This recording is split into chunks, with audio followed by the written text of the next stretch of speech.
Portsmouth, port militaire et ville touristique du sud de l'Angleterre. Mais l'homme qui débarque ce jour-là n'est pas venu admirer les bateaux. Alors, qu'est-ce qu'on fait? On va aller par là. Il vient chercher des voix, et il est très doué pour ça, comme pour attirer les caméras. Le principe d'un bain de foule, c'est de voir les gens. Comment voulez-vous que je fasse avec tout ça? Bonjour. Voici Nigel Farage, député européen et patron de UKIP, le parti de l'indépendance du Royaume-Uni, en campagne pour les élections européennes du 22 mai. Son credo, un classique de l'extrême droite, haro sur l'Europe et sur les étrangers. Notre message est le suivant. Nous voulons que l'Europe nous rende notre argent. Nous voulons récupérer nos frontières et notre pays. Cet ancien trader de 50 ans et ancien membre du Parti conservateur est dans la politique depuis 20 ans. Mais il veut faire croire au mythe du politicien tout neuf, proche des vrais gens. Il attaque donc à tout va, comme en septembre 2012, quand invité par Fox News, il s'en prend au président de la Commission européenne. C'est un idiot, il est complètement idiot. Ah, et j'allais oublier de vous le dire, c'est aussi un communiste.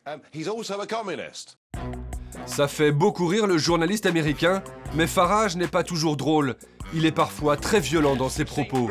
En 2010 déjà, le visage fermé, il insulte le président de l'Union européenne en plein Parlement. Vous avez le charisme d'une serpillière humide et l'apparence d'un petit employé de banque. Et la question que je voudrais vous poser, la question que tout le monde se pose, c'est qui êtes-vous? Le président de l'UE reste interdit. C'est le plus grand succès de Nigel Farage et ça devient son fonds de commerce. Un peu partout dans le pays, le parti a fait placarder ses affiches. 26 millions de personnes cherchent un travail en Europe. Et à qui veulent-ils les prendre? Un doigt menaçant pointé vers l'électeur se charge d'apporter la réponse. Reprenez le contrôle de notre pays, conclut l'affiche. Une partie du pays crie au racisme. Et sur Internet, les affiches sont rapidement détournées. Devinez quels enfants les migrants de l'Union européenne veulent manger.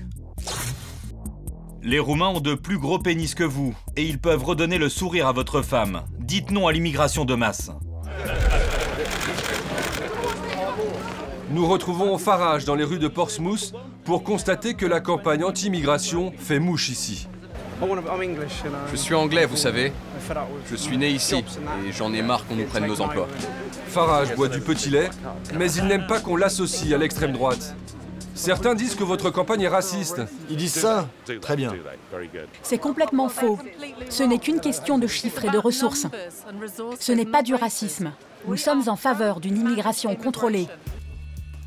Farage récuse tout racisme, mais à Bruxelles, il siège dans le même groupe que le parti italien xénophobe de la Ligue du Nord. En revanche, il refuse de s'allier avec le Front National sans le condamner trop sévèrement. C'est ce qu'il nous explique pendant l'interview qu'il nous accorde. Marine Le Pen a fait de grandes avancées avec le Front National en France. Je n'ai aucun doute là-dessus. Mais je continue de penser qu'il y a des gens autour d'elle, haut placés dans le parti, qui ne font pas partie de ce que j'appellerais notre famille politique.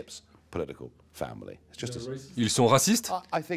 Je dirais qu'il y a des gens qui disent des choses sur les Juifs, sur la guerre, que nous ne trouvons pas acceptables. Je ne veux pas dire de choses négatives sur Marine Le Pen. Je dis simplement que nos deux partis sont trop différents pour travailler ensemble. D'après les sondages, UKIP est déjà devenue la troisième force politique du pays. De quoi inquiéter les conservateurs au pouvoir qui multiplient les attaques contre Farage. C'est un homme néfaste et il dirige un parti néfaste. Il veut une Angleterre très désagréable, méchante, misérable, égoïste. Voilà ce qu'il veut. Une façon aussi pour le parti au pouvoir de se dédouaner de toute responsabilité dans la montée des extrêmes. Allez-vous rejoindre l'armée du peuple de UKIP contre l'establishment le 22 mai prochain? Est-ce que vous êtes des nôtres? Je ne vous entends pas. Vous êtes prêts? Le programme du rejet plaît au public. Sale temps pour l'Europe.